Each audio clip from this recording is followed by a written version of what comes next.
When I was growing up, you know, Mom and Daddy raised me to go to church on Sunday and prayer meeting on Wednesday night. And they always told me not to tell a lie. We had this old fella. He lived down the road from us. He had an old collie dog, you know, and about this time of the year, I always loved to be outside when I could. And he had that old collie dog, and he took a set of shears and he'd cut his hair. Shave him all down and around, and he'd leave a ring of hair around his neck and a little old ring of hair around his tail.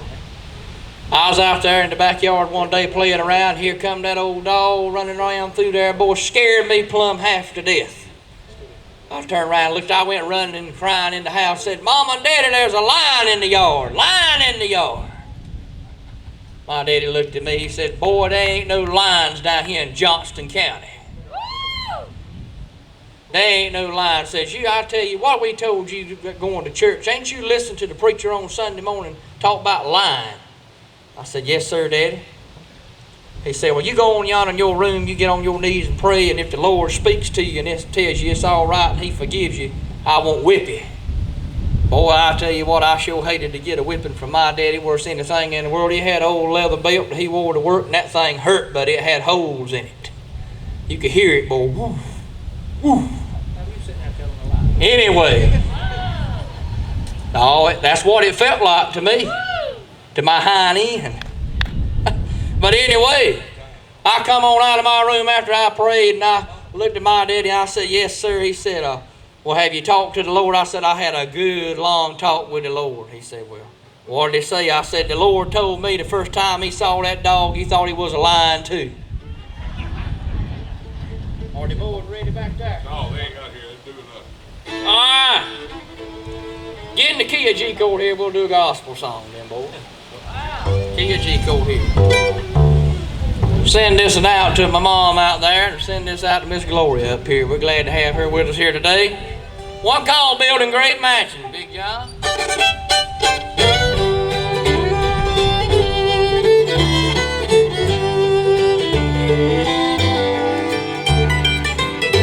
They're building great mansions, but they're building on sand. Their treasures are worth as before God they stand. The rock of salvation is Jesus alone. So build on Him, brother, who cares for His own. Now so many are searching for treasure each day. They won't take the time, Lord, to kneel down and pray. They're lost, yes, they're sinking into quicksands of time. The thoughts of salvation or of God's love divine. They're building great mansions, but they're building on sand. Their treasures are worth as before God they stand. The rock of salvation is Jesus alone. So build on Him, brother, who cares for His own.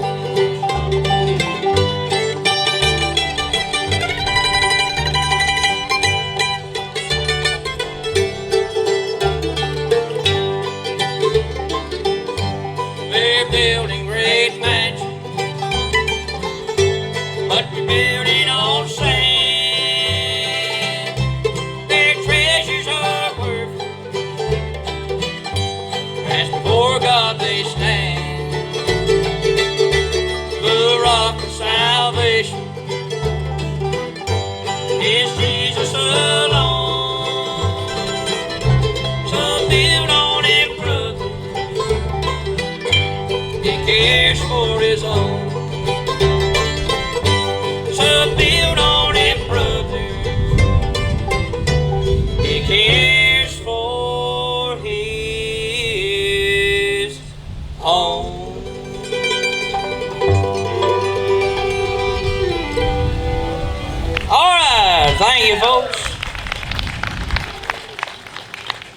see if all these fellas here back here about ready. You ready, Ted? Yeah, bring them on out here. There ain't nothing that I know of right now that Al Batten loved no better than a bunch of bluegrass pickers and musicians getting together and having a good time. Now, even though as well loved and well known as Al was, he was a very humble man. And he loved bluegrass music. So we're gonna try to get all these boys around here together, and I think we're gonna throw something together here and do a little tribute to Al Batten. I believe old boss man be smiling right now, Johnny, don't you think? Might be if we get all them boys out here. Come on up here. Come on around. Come on around. Come on around, don't be shy. You guys a little overdressed for this gig? Well, we might be, Clyde. We might be a little overdressed on it, but the boss man taught me well. Right. As for a lot of you folks, most of you folks out there are familiar with all of this, but for some of you that may not be, Al Batten was pretty much one of the, I guess, one of the staples in eastern North Carolina bluegrass, and I don't know of anybody that done more to preserve and protect the traditional sound of our music, especially in eastern North Carolina, any more than him.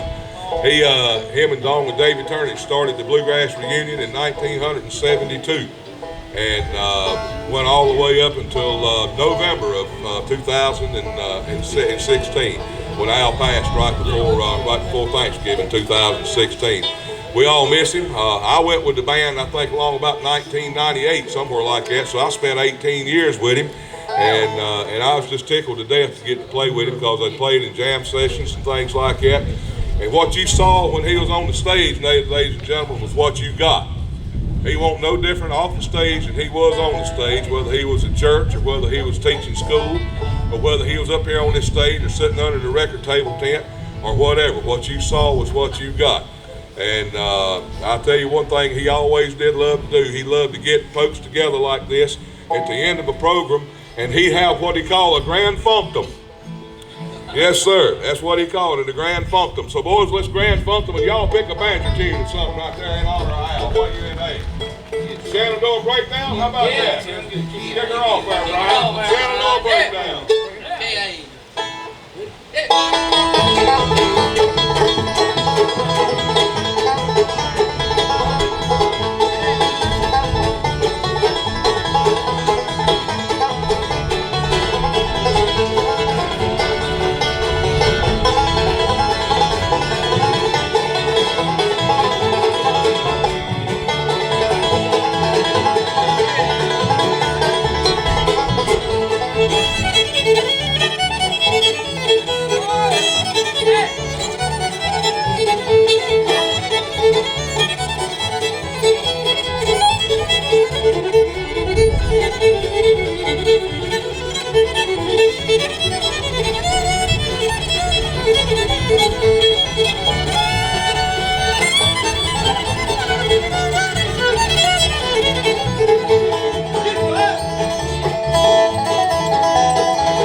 much. Appreciate that. That's a little bit of the Shenandoah breakdown. Them three banjos right there in the end. That Al would love that right there. I guarantee you. It's many a night. Not necessarily here, but most of any bluegrass festivals. I believe Brian can get it. Brian get it. Brian said, yeah, you do. Yeah, you do. Yeah, you do. If you don't know it, you got 3 seconds to learn it. How about that? Out around the campground at night, there'd be Al's camper. It used to end up being pretty much Grand Central Station for, and I guess the headquarters for all jam sessions. And he would be 4 or 5 different banjo pickers around at one time. I got to where I was joking with him, and I told him one time, I said, wherever 2 or more 5-string banjos are gathered together, you have officially entered banjo hell. He got a big kick out of that. I'll tell you another thing he got a big kick out of was doing the old-time gospel music. And here's a number that the Bluegrass Reunion recorded on, I think on the last album we did. And some of them said that they didn't know it, but they're going to learn it right quick. I think Ted Jones said he knew the lead. And Zach, you going to come up here and play, sing the barrel tone on this? All right. Brian going to catch a tenor? He going to try? You're going to squall it out anyways. This is one that we did for several years with the Bluegrass Reunion. I hope you enjoy this. And this is completely unrehearsed, so we are professionals, so don't try this at home here. This is called Jordan.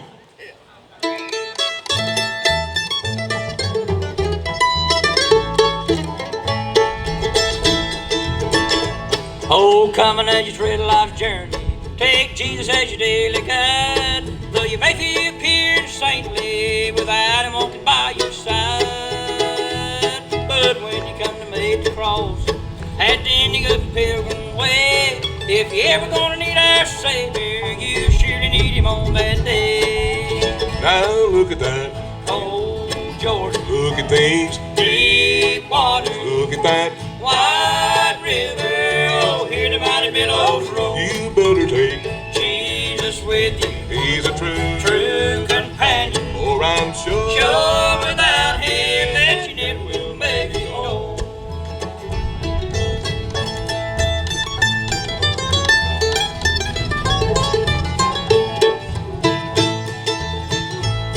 That awful day of judgment is coming in the by and by. We'll see our Lord descending in glory from on high. So let us keep in touch with Jesus and in his grace and love abide, that we may be ever called ready when he calls over Jordan's tide. Now look at that. Cold Jordan. Look at these Deep water. Look at that. Wide river. Oh, hear the mighty billows roll. You better take Jesus with you. He's a True companion. For I'm sure Without him that you never will make it home.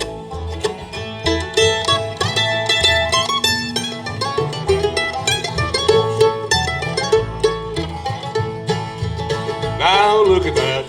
Go, Jordan. Look at these Deep water. Look at that. Wide river. Oh, hear the mighty billows roll. You better take Jesus with you. He's a True companion. For I'm sure Without him that you never will make it home.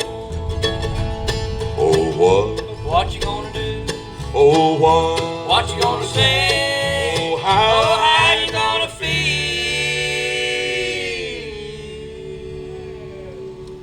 when you come to the end of the way?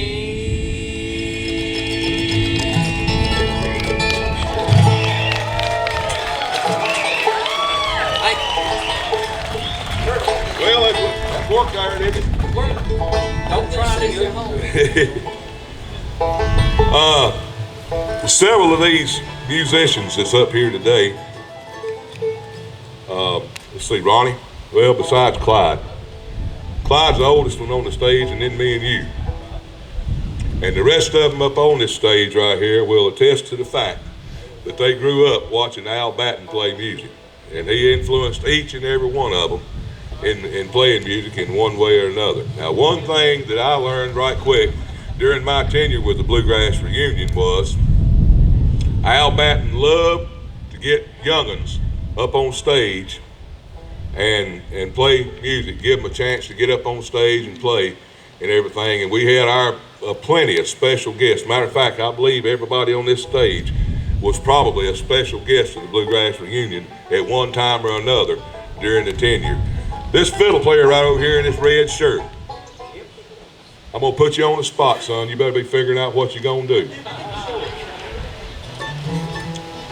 When Mike Aldridge come with the Bluegrass reunion, of course, Daniel and Brian, this with constant change now, they had already been playing a little bit, and they'd come up on stage and play with us once in a while. Well, that over there in the red shirt was just a little old bitty fella. And he'd come up here and have that little fiddle up under his chin, and he couldn't play, pardon my French, he couldn't play kitty cut the cow turd. But Al would get him up here and stand him up in front of that microphone and let him saw on it while Al picked the banjo and make him think he was playing. And now he's a star fiddle player with sideline. So Nathan, come on up here, pick you out a fiddle tune, and let's play one that Al, what? You still playing Bile and Cabbage Down? What about Sally? Well, Sally good. That'll work. Sally was good.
of y'all that remember Al Batten out here know Al loved his stories.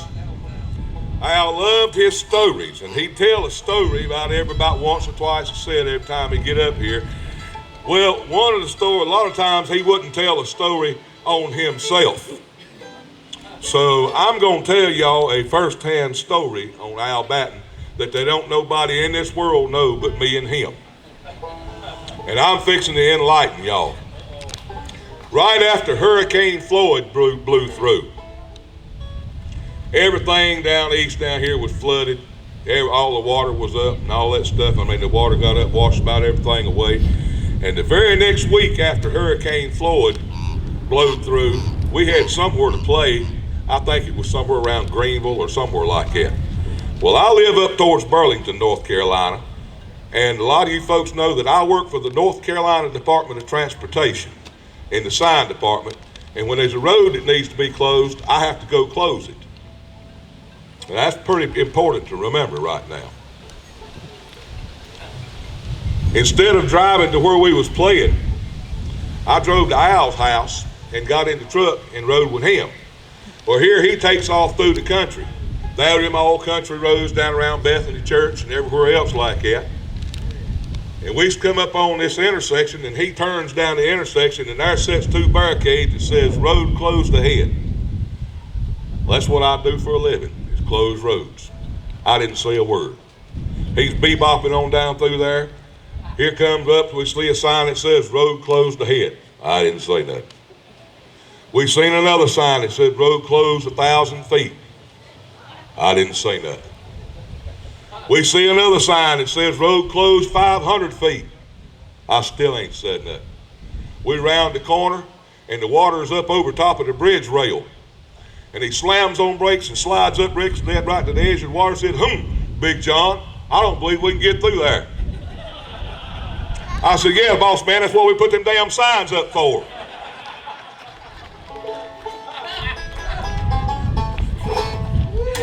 But that's the truth. If you will, boys, we'll do about a couple more to wrap this up here, and it's, we can't get out of here without doing Al's signature songs. I don't know how many umpteen years this was the most requested number on WQDR's Pinecone Bluegrass show, and there was several other places. A lot of other DJs played it and spun it for us and everything. And I guess when you get something like that, I ain't no telling how tired Bobby Osborne is of singing Rocky Top. But as long as the people keep asking for it, we always kept doing it. And we'll do this one right here in remembrance of Al. One of you banjo pickers, if you will, come on off. We'll let Ted sing this one right here. How about it, Ed? Tell them about them ugly women out there, son. All right. The orchestra ready.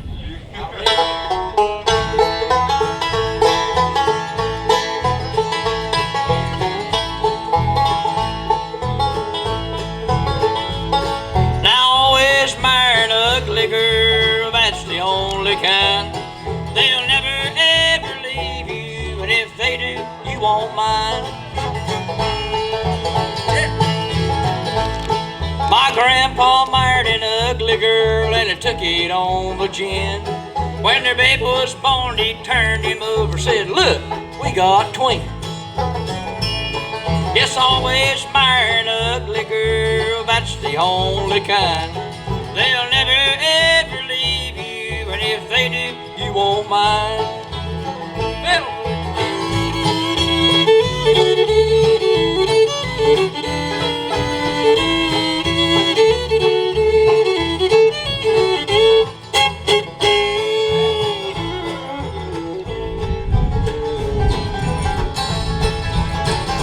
They still doing that symphonic mess. By the way, Al Batten played with the North Carolina Symphony. Big accomplishment, I think, bluegrass music. Oh, my cousin married an ugly girl, and boys, it was a sight. I know it was a formal wedding because they painted the shotgun white. Well, always marry an ugly girl, that's the only kind. They'll never ever leave you, and if they do, you won't mind. Mandolin.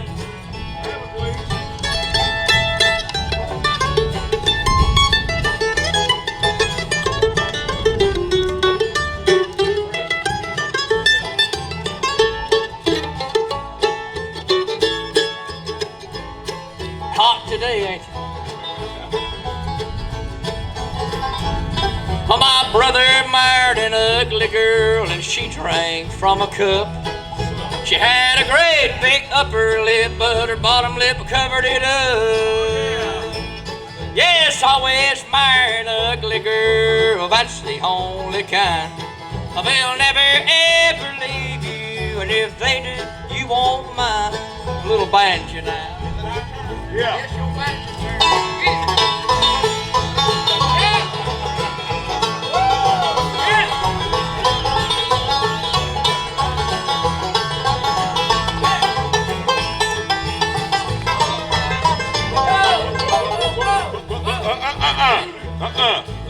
I didn't allow no hula hula without. You ain't playing no damn hula hula here.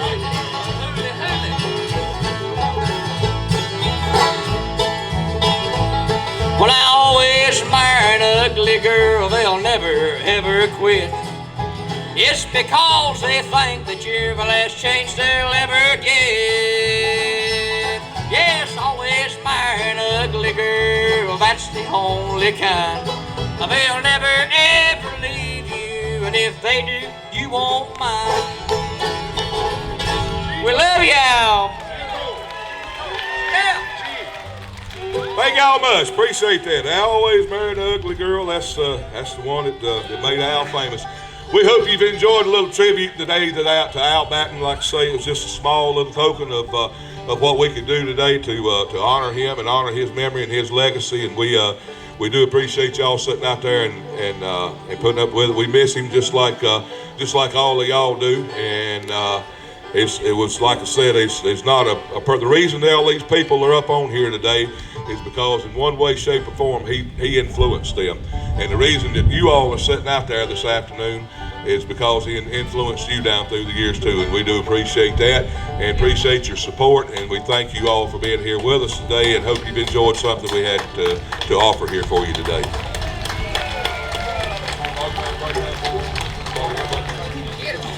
We'll do you one more banjo tune. Al loved the banjo, and of course, all of you know that. He had his license plate on his truck was Banjo Slave. That was the license plate on his truck. He loved them. I ain't never seen nobody in the world that loved to sit down and take a banjo apart and put it back together no better than he did. He'd take one apart and you'd walk over at the house and they'd be 6 laying there apart.